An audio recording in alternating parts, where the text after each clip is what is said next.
Tengah asyik bergambar tu, tiba-tiba kaki Zack kena tarik masuk ke dalam tasik. Menggelabah Kash dengan Acai ni. Kash terus terjun nak selamatkan Zack, tapi tasik tu bertukar warna jadi gelap, macam menyelam ke dasar laut.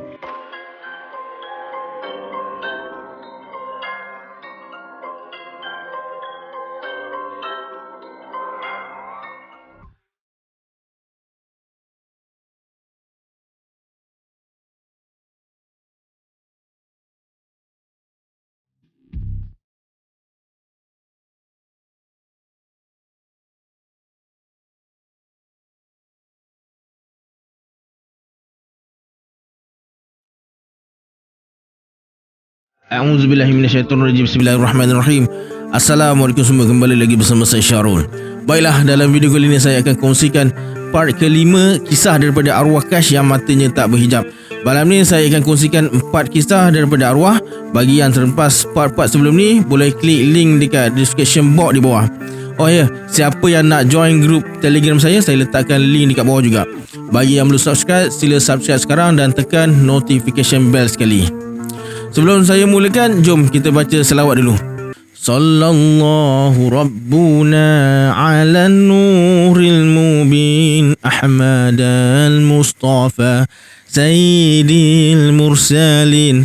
Sallallahu Rabbuna ala nuril mubin Ahmad al-Mustafa Sayyidil Mursalin.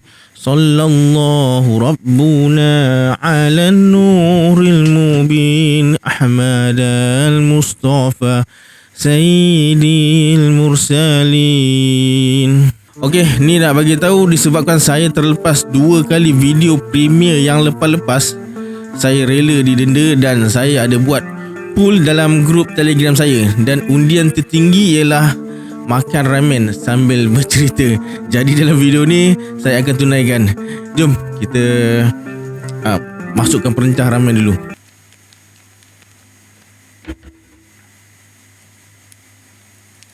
Aduh, itulah nasib.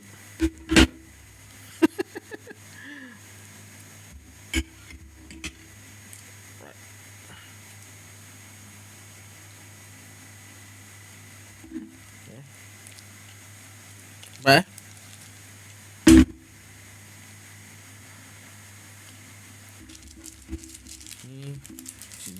Ini dia.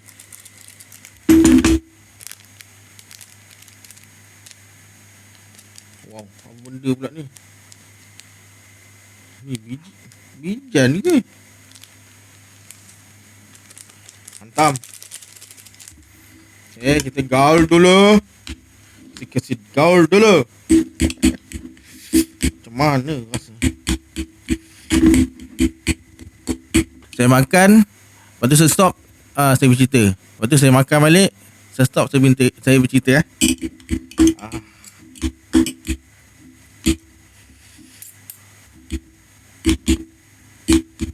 Wih, merah weh.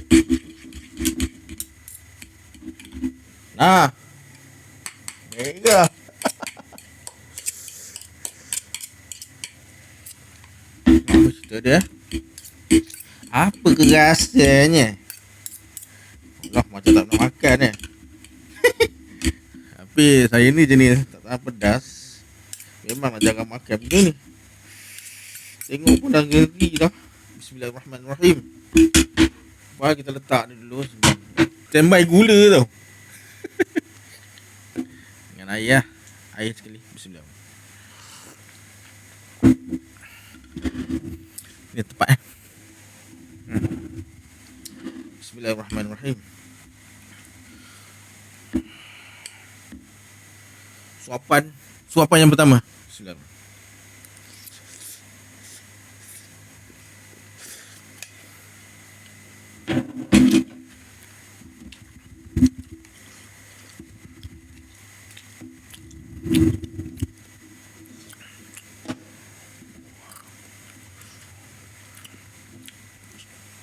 Naik dulu.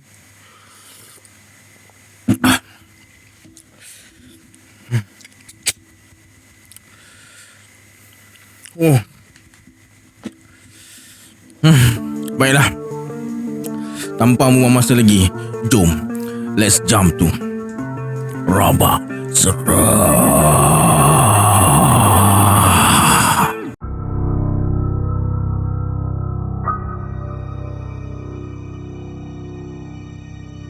Okey, kisah ni pasal rumah sewa Kash masa dia belajar dulu.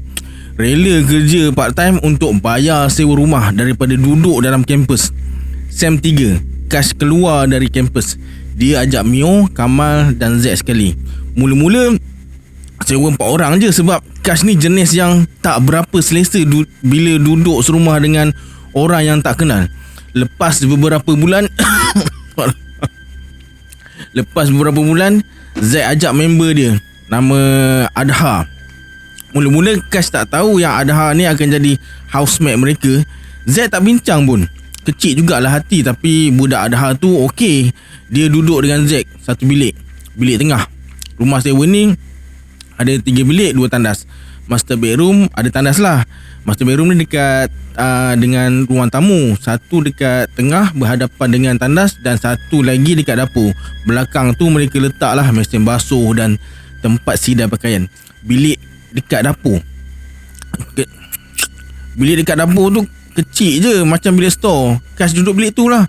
Bilik tu muat-muat letak satu almari dengan satu meja study dan katil je. Jadi okey lah untuk dia duduk sorang-sorang. Tak ada benda pun dalam bilik tu dengan rumah tu. Tapi dekat belakang rumah sewa tu adalah bendanya. Nak dijadikan cerita, Kash dengan Kamal baru balik daripada buat part time dekat 7E. Dulu 7E ni ambil orang buat part time. Z dengan Mio tak buat part time. Tengah duduk-duduk lepak dekat beranda tu, Kash nampak kelibat nenek tua dekat pagar rumah. Sorry. Niat di hati nak lepak lama sikit dengan Kamal dekat luar tu, tapi tengok nenek tua tu selamba je masuk rumah. Kash ajak Kamal masuk. Dia tengok nenek tu berhenti dekat depan bilik Z dengan Adha tu. Duduk termenung je dekat situ. Kash pula kalau nak pergi ke bilik dia, dia kena lalulah depan bilik Z tu. Masa Kash lalu, nenek tu masih ada lagi duduk situ. Dengan spontan Kash cakap, "Tumpang lalu, Nek." Kemudian Kash berhenti kejap dan bercakap dalam hati, "Aduh, kenapa aku ditegur?" Nenek tu sepantas kilat duduk depan Kash dan bertanya, "Cu nampak nenek?" Taklah, terang-terang aku minta izin lalu tadi. Tu pun nak tanya lagi ke? Nenek saja je datang jenguk cucu nenek ni. Okey, kita makan untuk suapan kedua. Oh, merah ha. Ngeri pula tengok. Bismillahirrahmanirrahim.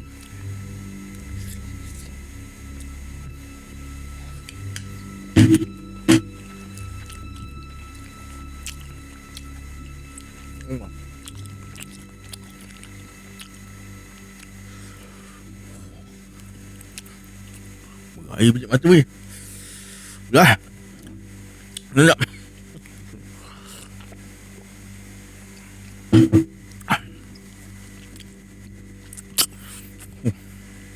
Dah sambung. Nenek tu asyik cerita itu ini. Kash buat tak dengar je. Dia cuma jawab, "Aku tak nak dengar lah kisah-kisah zaman Jepun kau, cucu cicit kau. Yang aku tahu, kau jangan ganggu penghuni dalam rumah ni sudah. Kau ganggu, siap kau. Dah, aku nak masuk bilik. Ingat, jangan ganggu." Lepas tu Kash masuk bilik dan pergi mandi. Lepas dah bersiap-siap tu, Kash keluar bilik. Nenek tu dah tak ada. Kash ingat nenek tu dah pergi. Rupanya dia duduk belakang rumah tu. Masa tengah siap-siap nak tengok TV, nenek tu boleh ketuk tingkap bilik Kash. Kash tengok nenek tu tersengih je dengan wajah yang menyeramkan. Kash buka tingkap dan bersuara, "Ish, orang tua ni, aku nak rehat lah. Kau nak apa?" "Kirim salam dekat cucu aku bilik sebelah ya." Habis je dia cakap, terus dia gaib. Macam itulah yang jadi selama seminggu. Nasib baik dia cuma kacau Kash je. Yang lain dia tak kacau. Sampai dah satu hari, nenek tu mengamuk. Kash pun pelik lah. Sebelum ni elok je borak-borak dengan dia, tiba-tiba mengamuk pula.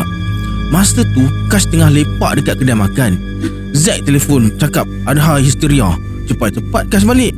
Kash ingat Mio punya saka datang balik. Sampai je rumah, Kash nampak depan rumah penuh dengan hulu balang, masing-masing dengan muka bengis. Kash masuk buat tak peduli je. Mereka tengok Kash macam nak makan. Dekat penjuru rumah ada 2 orang puteri dengan dayang-dayang dia. Yang Kash tahu belakang rumah memang ada 7 puteri, tapi dia tak ganggu orang. Kash makin pelik. Dia tanya Zack, macam mana boleh jadi macam ni? Zack cakap dia pun tak tahu sebab dia tidur tadi. Zack tersedar tengok-tengok si Azhar ni, Adha ni jadi sawan dekat pintu belakang. Kena rasuk dengan puteri ni ke? Tiba-tiba puteri belakang rumah tu menyampuk. Bukan dari adik-beradik beta. Habis kalau bukan dari korang, kenapa korang ada dekat sini? Siap dengan hulu balang semua, nak pergi perang ke? Yang lain tengok Kash. Kash semua tunjuk dekat depan pintu tu. Kemudian Adha toleh pandang Kash dan bersuara, kenapa kau biarkan perempuan jalang ni dekat dengan cucu aku? Kenapa pula ni? Hari tu elok je perempuan ni nak rampas cucu aku. Kemudian Kash bagi isyarat dekat Zack suruh telefon keluarga Adha, suruh mereka datang rumah sewa tu. Masa tengah tunggu ibu bapa Adha ni sampai, macam-macam nenek dia buat. Rumah sampai berselerak. Kash dah pening kepala dengan nenek tu gaduh dengan puteri-puteri ni. Hulu balang dekat depan tu dah nak masuk dah, nak campur. Sebab nenek ni macam nak cederakan puteri-puteri ni, tapi Kash halang. Kalau tak dihalang, nanti rumah ni jadi medan perang pula. Kita makan untuk suapan ketiga. Bismillahirrahmanirrahim.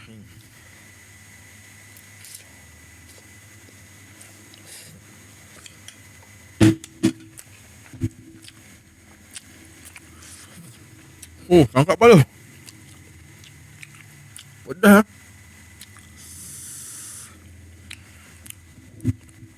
Ayo.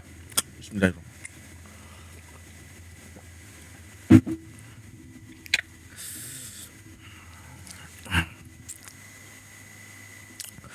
Sambung cerita. Lama jugalah tunggu ibu bapa Adha dengan ustaz datang. Mereka bawa ustaz tu sendiri. Sebelum masuk, Kash tengok ustaz tu bersilat dekat depan rumah. Lepas tu dia tumbuk dan pasak sambil dia sebut Allahu Akbar. Terus lenyap hulu balang dekat depan tu. Ustaz tu tengok Kash dan berkata, awak boleh buat, kenapa tak halau dari tadi yang dekat depan tu? Ingat ada kenduri tadi ramai-ramai. Dah buat, diorang datang balik. Rumah diorang bukan jauh pun. Lagipun puteri-puteri diorang ada dekat sini. Takkan diorang nak biarkan. Kemudian cepat-cepat ibu bapa Adha masuk rumah dan berkata, Ustaz, kena macam biasa ke? Kash pun menyampuk, Adha dah pernah kena sebelum ni. Bapak dia macam berat hati nak bercerita, tapi terpaksa juga bercerita. Katanya saka dulu-dulu, tapi jarang dia nak merasuk, melainkan ada orang nak kacau Adha ni. Kash pun terlintaslah dalam kepala otak dia, mungkin puncanya dari puteri-puteri ni. Kemudian Kash bangun pergi dekat puteri-puteri tu dan bertanya, kau buat apa dekat Adha? Puteri tu senyap je, tanya. Akhirnya puteri tu menjawab, dia nak tarik Adha ke alam dia dan nak nikah dengan Adha ni. Dua-dua puteri tu nak dekat Adha sekali. Sebab itulah si saka nenek ni mengamuk. Puteri tu tetap berkeras nak bawa si Adha ni dan jadikan dia suami. Dalam setengah jam jugalah pujuk puteri ni. Akhirnya kakak si puteri ni datang dengan muka bengis. Kash ingat dia datang nak serang. Rupa-rupanya dia marah adik-adik dia. Kash dengar dia cakap, kau ni gatal kan? Punyalah banyak lelaki dekat alam kita. Yang alam ni juga kau nak. Tapi mereka guna bahasa baku lah, bukan bahasa biasa tadi. Panjang akak dia ceramah, tapi Kash tak ingat. Tak silap Kash, adik dia yang dua orang ni, nombor 5 dengan nombor 6. Yang kakak dia ni nombor 2. Seorang je datang tengking adik-adik dia. Terus mereka diam. Dengan Kash kali diam, aura kakak dia ni lain macam sikit. Kash baru je nak buka mulut, kakak dia jelin tajam dekat Kash dan berkata, lain kali kalau dua orang ni datang lagi, bakar je terus. Meraung-raung adik-adik dia. Nenek tua tu pula terus senyap bila akak puteri tu datang. Mungkin nenek tu takut kot sebab boleh tahan badan akak puteri ni macam pahlawan. Akhirnya puteri tu balik dengan sendiri, ditemani dengan kakaknya yang bengis. Dan nenek dalam badan Adha pula ustaz tu yang uruskan. Selebihnya ibu bapa Adha bawa dia balik rumah lah. Selesai semua tu pukul 5 pagi. Kash ada kelas pukul 8 pagi. Tu hangguk-hangguk dia dalam kelas. Adha pula seminggu lepas tu baru dia datang balik ke rumah sewa tu. Dan dia dah tak berani nak pergi ke belakang rumah. Rela basuh baju dekat rumah mak ayah dia. Kalau terdesak aje, dia ajak Kash dan saka dia. Kash tak tahu apa cerita. Nenek tu dah tak ada. Kash nampak merayau-rayau lagi dekat rumah tu.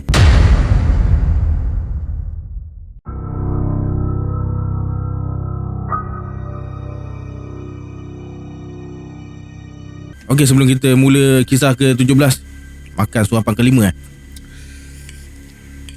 suapan ke-5 dengan ke-6 lah saya buat. Bukan dia. Sedap pula rasa.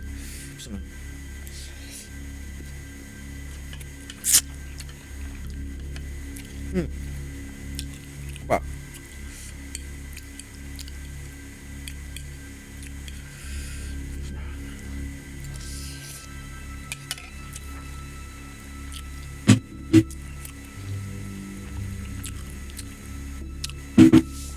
Peluh ni. Okey, kita pergi sekejap. Oh, tak ada cakap. Tak ada cakap. Dah. Okey, kita mula. Anda pernah dengar tak kisah... Sekejap dah.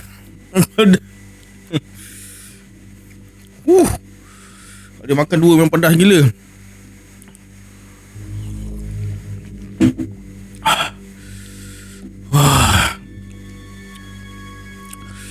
Okey. Anda pernah dengar tak pasal saka naga? Okey, dalam cerita ni Cash cerita macam mana dia terjumpa saka naga ni. Sebenarnya dia sendiri pun tak percaya. Yalah, saka naga kan. Tapi apa yang dia tahu, jin ni memang mampu berupa apa saja. Jom kita mula cerita. Kisah jin jadi masa Cash masih belajar lagi. Masa tu cuti pertengahan Sem. Cash ikut kawan sekelas dia bernama Acai balik Sarawak. Dia ajak Z sekali. Acai ni non-Muslim lah. Cash terpaksa rahsiakanlah kampung dan tempat yang dia nampak saka naga tu sebab Acai memang tak bagi. Bila sampai je dekat Sarawak, Cash ingatkan si Acai ni duduk bandar. Rupanya dia duduk pedalaman, jauh kampung dia. Kena naik 4x4, kemudian naik boat pula, baru sampai. Tapi puas hatilah bila sampai sana. Memang cantik tempat tu. Lain telefon, kejap ada, kejap tak ada. Keluarga si Acai ni agak terkejut lah bila tengok mereka sampai sebab Acai tak bagi tahu mereka awal-awal. Apa lagi, kena marah lah Acai dengan keluarga dia.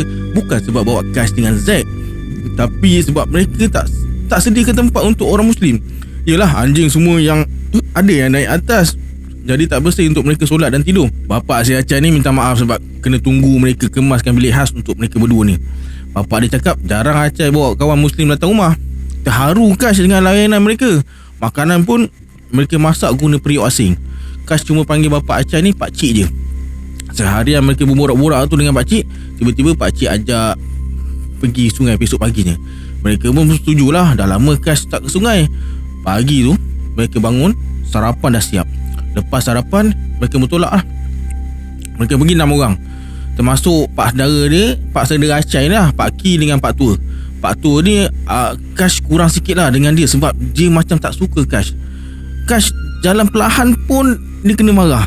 Dia ambil gambar pun kena marah. Tapi bila Z elok je dia cakap, Cash sendiri pun tak tahu kenapa.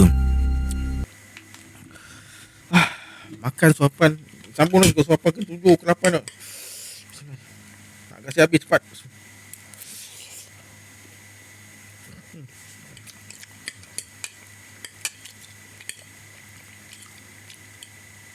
Loh.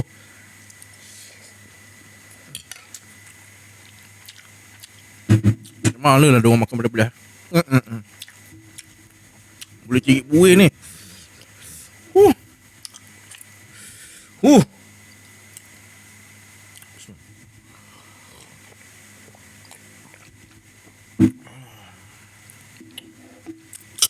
Tak ada kat-katnya. Hantam. Jalan terus. Setengah jam jugalah ambil masa nak sampai sana. Sampai je sana dah ada bot.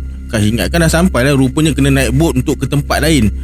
Pak Ki cakap nak bawa mereka ke tempat yang lebih cantik. Jauh jugalah tempat tu dan sungai yang mereka lalui tu penuh dengan buaya. Pak Ki cakap kawasan ni jarang orang lalu sebab tu banyak buaya dekat sini. Sampai je tempat tu, Cash dapat rasakan aura dia lain macam sikit. Sampai kan dia takut nak turun dari bot. Jejak je kaki ke dalam hutan nak pergi tempat tu. Cash rasakan macam banyak yang memahati, macam harimau mematikan mangsanya. Terus berubah muka Cash. Dari rasa gembira terus rasa nak balik. Z perasan perubahan muka Cash. Z tanya, kau okey ke tak? Lain macam muka kau. Ada yang tak kena ke dekat sini? Aku rasa macam ramai yang tengah perhatikan kita. Z terdiam bila Cash cakap macam tu. Cash cuba sedapkan hati dan tanya Pak Ki, Pak Ki selalu datang sini ke? Tak selalu, datang nak ambil akar-akar kayu je. Kenapa?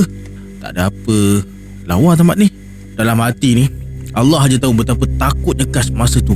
Jalan sikit, Cash nampak benda tu mengintai. Jalan depan sikit, ada lagi benda mengintai. Memang banyak, rupa seekor-seekor boleh bawa ke mimpi. Cash jalan ke belakang sekali. Tiba-tiba Pak Tua datang dekat Cash dan bersuara, jangan tegur dan jangan takut. Diorang tak boleh kacau kita. Cash toleh tengok Pak Tua sambil buat muka macam terkejut. Pak Tua bersuara lagi, tak payah terkejut sangat. Aku tahu kau boleh nampak.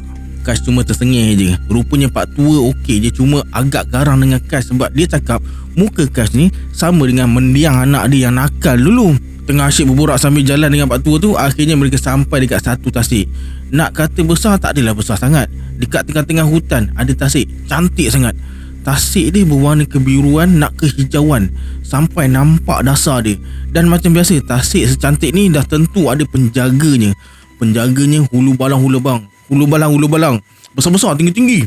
Setiap penjuru tasik tu ada. Nampak macam penjaga ni kenal mereka semua, sebab Kas tengok penjaga tu pandang mereka macam tu je, tak ada muka marah-marah. Pak tua bersuara, "Mereka dah kenal kami, cuma yang nampak mereka pak tua dengan kamu je. Yang lain tak nampak. Tapi pak cik dengan pak ki tahu yang mereka ni ada."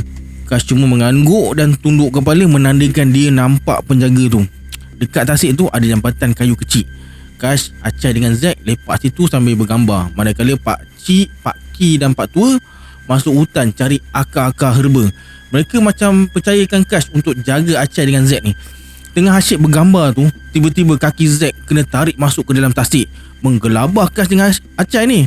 Kas terus terjun nak selamatkan Zack, tapi tasik tu bertukar warna jadi gelap, macam menjelam ke dasar laut. Kas nampak macam-macam benda dalam tasik tu. Dengan dia sekali benda tu nak tarik, Kas dah nak hilang nafas. Tiba-tiba dia rasakan macam ada benda yang tarik dia naik ke permukaan. Bila Kas buka mata dia sikit, dia nampak ada 3 jari yang panjang cengkam bahu dia, tarik naik ke darat.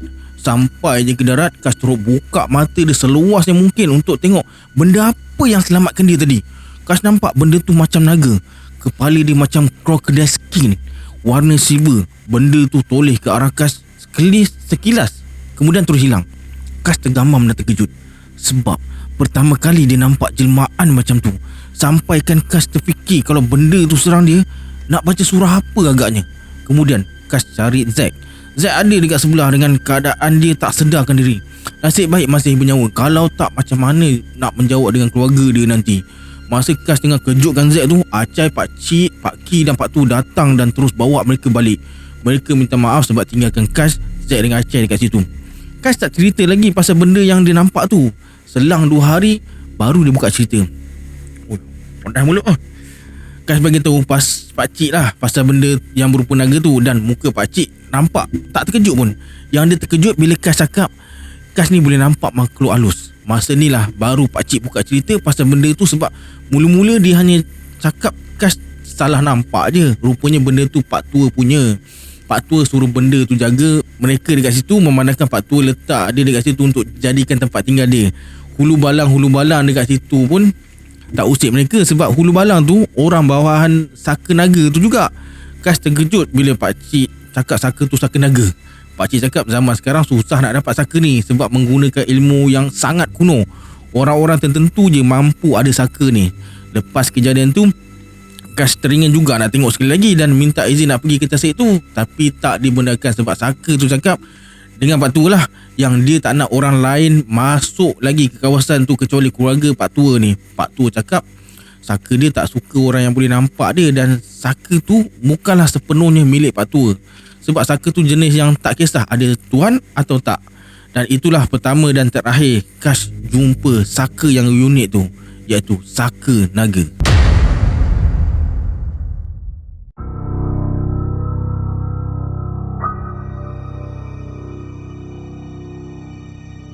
Okay, kita sebelum kita teruskan dengan kisah 18 lah. Makan dulu. Tak tahu berapa ke berapa. 8, 9 tak tengoklah. Senang.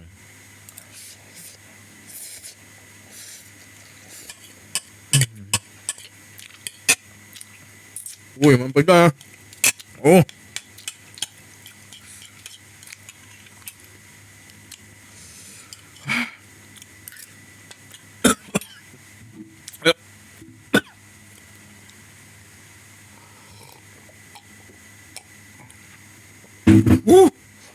Dah.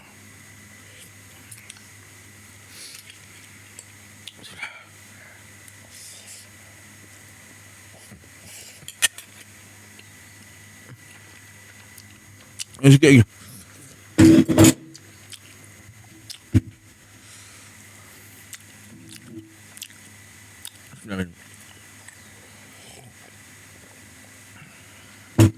Cerah biji mata. Dia punya ngantuk Dah.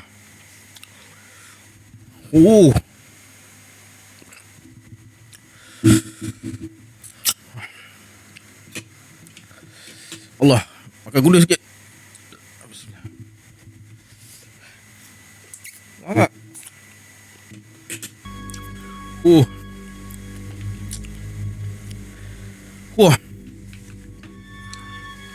Okey. Kisah kali ni Kash cerita tentang patung. Patung. Lepas je Kash sedar dari koma. Yang pasal Kash sedar dari koma ni saya tak tahu dia sakit apa. Cuma memang kisah 18 ni memang itu yang dia tulis.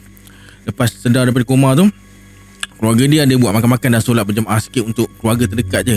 Malam tu mereka sekeluarga solat berjemaah ramai-ramai. Selesai solat semua, adalah sepupu Kash yang kecil ni, mereka panggil princess, ada bawa patung. Comel jugalah patung tu. Umur si princess ni dalam lingkungan 8 tahun. Masa Kash tengah lepak dengan sepupu dan pak saudara dia Kash nampak princess tengah main-main dengan patung tu. Kash perhati je patung tu. Kemudian Kash nampak ada benda dalam patung tu. Dia terus bangun dan pergi dekat princess. Kash tanya mana dia dapat patung tu. Princess cakap dia jumpa dekat tong sampah. Kash minta lah nak tengok, tapi princess bagilah Kash nak tengok. Princess bagi dekat Kash, terus dia lari naik atas nak minta air dekat ayah dia. Kash tenung je patung tu. Kemudian anak mata patung tu bergerak.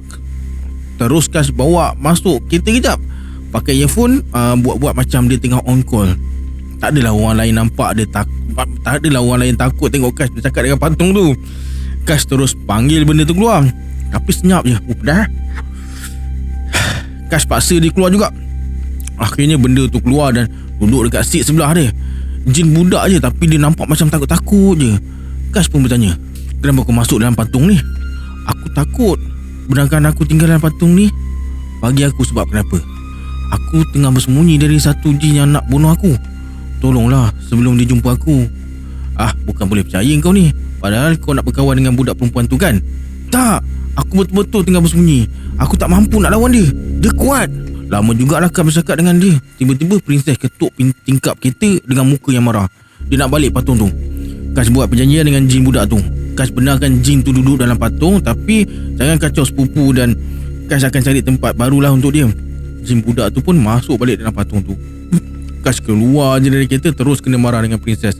Lepas princess masuk dalam rumah, tiba-tiba Kash terasa angin panas menerpa muka dia. Kash toleh ke belakang. Dia nampak ada kelibat warna hitam. Kemudian Kash terdengar suara. Dia dah datang. Pang! Bunyi kaca pecah banyak kali. Kash terus naik, tengok Mak Ngah tengah ketuk pintu bilik Su. Tak. Su ni anak perempuan Mak Ngah. Kash bertanya, kenapa dia Mak Ngah? Tak tahulah. Bunyi barang pecah tu. Su ada dalam ni. Baru je Kash nak ketuk pintu tu balik, terdengar bunyi Su mengamuk dan macam ada suara lain dalam bilik tu. Kash apa lagi terus tendang pintu tu, tapi tak berjaya. Kemudian saudara dia yang lain pun datang, tendang pintu tu, tapi tak berjaya juga. Guna kunci pun sama, tak boleh. Kash terus bersuara, ada benda dalam tu. Azan ke rumah ni. Acu, baca surah Al-Fatihah dengan ayat kursi. Hempus ke pintu. Bila dah buat semua tu, pintu terus boleh buka. Kash terus masuk dalam bilik dan tengok Su tengah berdiri dekat penjuru bilik. Kash panggil dia, tapi dia tak menyaut. Terus Kash bersuara, Assalamualaikum. Kau siapa? Nak apa dari perempuan ni? Aku bukan Islam dah bodoh. Aku nak budak tu. Bagi balik. Amboi, orang tanya elok, kau jawab macam tu. Aku tak kira. Mana kau suruh budak tu? Budak mana kau ni? Tiba-tiba datang rumah orang marah-marah. Lebih baik kau keluar dari badan sepupu aku sebelum apa-apa jadi dekat kau. Kau ingat aku takut ke? Budak hingusan, kau sendiri pun lemah.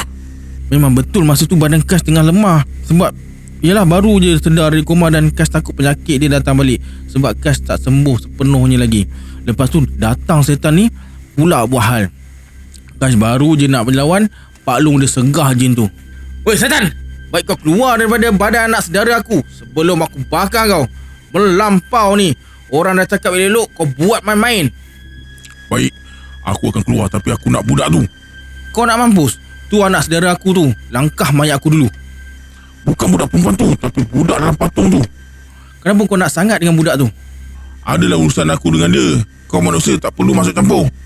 Aku takkan bagi. Kalau aku bagi, mesti kau bunuh dia kan? Tak, aku tak akan bunuh dia. Oi budak, mari sini kau. Dah, lebih baik kau keluar daripada badan sepupu aku ni dulu. Sebab aku nampak macam pak long aku ni dah tak sabar nak bunuh kau. Ya baik, aku keluar tapi kau kena paksa budak tu keluar dari patung tu. Abang, suruh budak dalam patung tu keluar. Punca tu kena rasuk pun disebabkan dia juga. Okay, kita makan. Habis lah. Habis lah.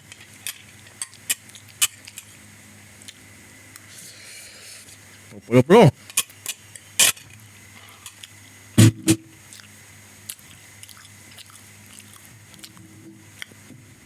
Baik.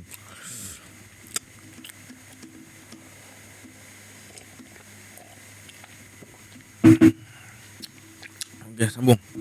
Kemudian jin budak tu keluar sebab takutkan Pak Long dah menyorok belakang Kash. Tak lama lepas tu, jin dalam badan Su pun keluar juga. Su terus pengsan dekat situ. Lepas tu Kash suruh mak Su marah dia, bawa Su keluar dan suruh semua keluar sekali. Sebab jin tu nak bercakap dengan Kash je. Jadi tinggallah Kash dalam bilik tu seorang-seorang. Jin yang berupa asap tu pun bersuara. Budak, kau menyorok dekat situ kenapa? Mari balik. Kejap. Kenapa lembut pula cara kau bercakap dengan budak ni? Apa yang jadi ni? Apa budak tu cerita pasal aku dekat kau? Dia ada cakap aku nak bunuh dia. Dia ada cakap aku cari dia dah lama. Kau dengan jin lemah macam ni, bolehlah kau nak bunuh. Menurut jin tu, jin budak tu adik dia. Adik dia memang suka sangat datang ke alam manusia dan nak berkawan dengan manusia ni. Inilah tempat yang paling jauh dia datang. Dah berhari-hari si jin abang dia ni cari dia. Jin tu tak dapat kesan adik dia sebab dia menyorok dalam patung tu lah. Jin budak tu takut sebab nanti dekat alam sana nanti dia balik nanti dia akan kena hukum, kena ikat dekat pokok. Dipendekkan cerita, akhirnya jin budak tu ikut abang dia balik. Siap kena tarik telinga lagi. Menangis jin budak tu. Sebelum jin tu pergi, jin tu cakap yang dia tak sentuh sepupu Kash tu dan masa dia rasuk pun dia tak munculkan wajah sebenar dia. Jadi sepupu Kash ni takkan trauma sangat lah. Dia takkan ingat apa yang jadi. Kash cuma mengangguk je. Nak percaya tu taklah, tapi tengok keadaan sepupu dia nampak okey je. Keluar je dari bilik, semua serbu Kash tanya macam mana. Kash cuma cakap dia dah pergi. Begitulah kisahnya. Dalam kisah ni, arwah Kash ada berpesan pada kita semua. Kurangkan patung atau teddy bear dalam rumah. 1. Malaikat tak masuk rumah. Dan kedua, jin-jin lemah suka duduk dalam patung kalau mereka takutkan sesuatu. Sebab benda tu buat mereka hilang dari radar. Tak tahu radar macam mana, tapi kebanyakannya yang lemah suka menyorok dalam tu. Dan ada je jin kafe yang tak kacau orang. Contoh macam yang Kash jumpa ni. Dia datang ke alam ni cuma nak cari adik dia je yang tak betul tu. Dan jin tu cakap kasar pun sebab nak suruh adik dia keluar.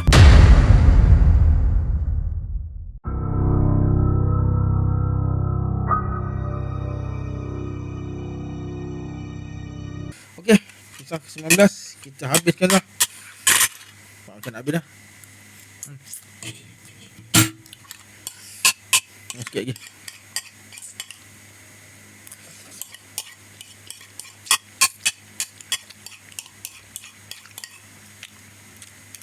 Oh, gila rasa makan.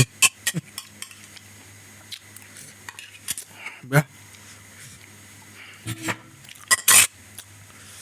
Mudah weh.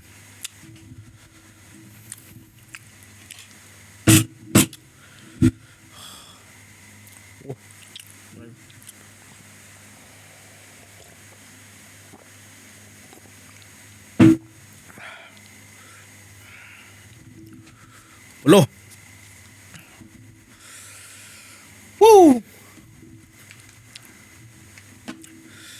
Kisah ni jadi masa zaman Kash sekolah menengah dulu. Dia ada pertandingan silat dekat Johor. Hotel tu pemandangan dia dah habis. Mereka ke sana 10 orang termasuk 3 orang jurulatih. Pergi 3 buah kereta. Kash naik kereta dengan Abang Soleh, Abang Wan dengan Kimi. Bila sampai je dekat parking hotel tu, Kash dah nampak benda tu depan pintu masuk hotel tu lah. Makhluk tu tak ada kepala dan Abang Wan pun boleh nampak juga. Dia ada saka harimau, sebab tu dia boleh nampak. Disebabkan Kash ralik sangat tengok benda tu, Abang Wan tegur dia. Abang Wan cakap lah jangan tengok, buat tak peduli je, dah memang tempat dia. Kemudian Abang Wan tunjuk benda yang ikut mereka daripada highway tadi. Benda tu duduk dekat betul-betul belakang bonet kereta. Rupa dia berbentuk asap yang tebal bercampur sikit dengan warna hitam. Kas nak ambil lah barang dekat bonet tu pun benda tu tak berganjak. Dia terus mengadu dekat Abang Wan. Abang Wan terus jekah benda tu, terus hilang. Lagipun yang jekah tu bukan Abang Wan, tapi saka harimau dia. Lepas ambil barang dekat bonet, mereka bergerak menuju ke lobi hotel. Peluh. Dekat situ lagi banyak makhluk tu, macam ada kenduri. Lebih ramai daripada manusia. Masa ambil kunci bilik tu, Kas terus bersuara, patutlah murah, ini sebabnya. Terus dia kena siku dengan Abang Wan. Kemudian Abang Wan minta maaf dengan staf hotel tu. Staf hotel tu tersenyum je. Masa naik lift tu pula, Kas kena marah dengan Abang Wan. Kas dah lupa tingkat berapa bilik mereka, tapi yang pasti staf tu cakap jangan tekan tingkat 4 sebab tingkat tu tengah renovation. Kalau tertekan nanti lift rosak katanya. Kas tak percaya sangat sebab dia tahu mesti ada sesuatu yang tak kena. Kas duduk sebilik dengan Abang Wan, Kimi dengan Abang Soleh sebab mereka je yang mampu kawal Kas. Bilik mereka ni bersebelahan dengan pelajar sekolah perempuan yang ada pertandingan menari, dan budak-budak perempuan tu suka buat bising pula. Mereka main lari-lari dekat luar bilik, main pintu exit, main ketuk-ketuk pintu bilik penghuni lain. Lepas tu gelak macam orang gila.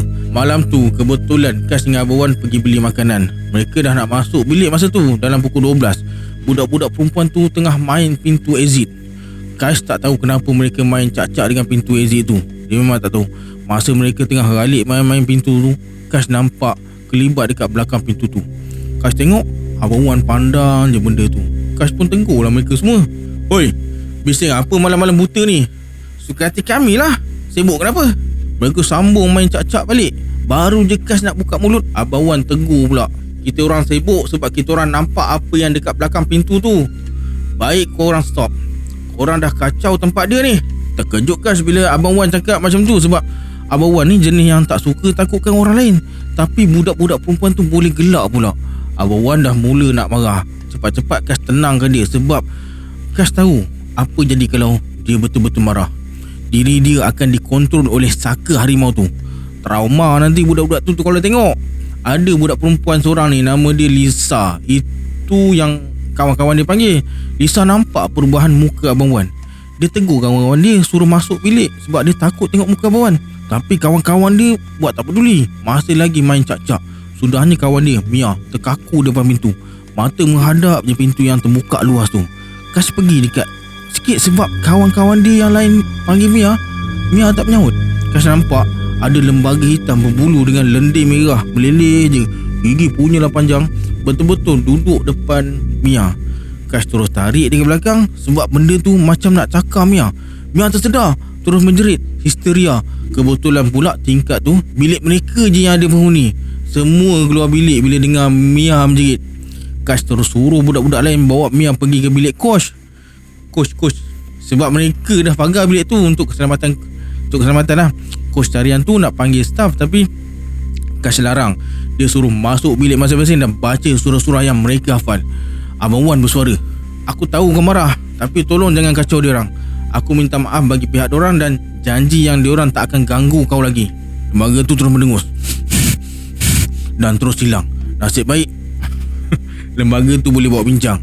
Tapi Abang Wan pula mula nak marah. Bam! Bunyi dinding kena tumbuk. Terkejut Kas, dia nampak ada harimau putih sebelah Abang Wan. Kas terus berundung. Harimau tu besar sangat. Sekali dia cakap mau terkoyak badan. Kas panggil Abang Wan. Abang Wan, okey ke tak okey ni? Aku okey. Abang Wan, jom masuk bilik. Benda tu dah tak ada dah. Abang Wan berlalu macam tu je. Kas tengok tempat dia tumbuk tu berlubang. Kas ingatkan Abang Wan nak masuk bilik dia. Pedas. Tapi dia pergi bilik coach perempuan tadi. Terpaksalah Kas ikut sekali. Tapi sebelum tu Kas sempat lagi lah ketuk-ketuk pintu bilik dia untuk panggil lain. Tak mampu dia nak lawan seseorang kalau Abang Wan mengamuk. Kas masuk bilik mereka, tengok Abang Wan tengah tenung Mia dengan kawan-kawan dia.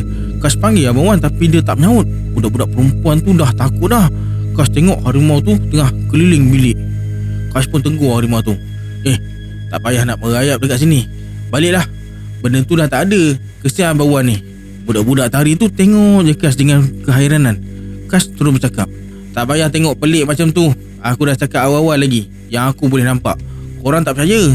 Ada benda lain dalam bilik ni. Jadi jangan buat hal. Faham? Baru je Kash nak tegur Abang Wan, dia mula bercakap, "Kau budak-budak perempuan, bukankah pemuda ni dah bagi tahu jangan bising-bising, tapi kenapa kau degil? Tak, sekarang ni harimau, benda dah selesai. Kau boleh keluar dari badan Abang Wan. Aku nak bagi pengajaran dekat budak-budak degil macam diorang ni. Perangai tak seperti perempuan, terpekik tololong macam kena sampuk. Budak-budak ni bernasib baik sebab aku ada. Kalau tak, dah dibawa ke alam mereka, jadi santapan. Nak macam tu? Dah, benda dah selesai. Jangan takutkan diorang lagi.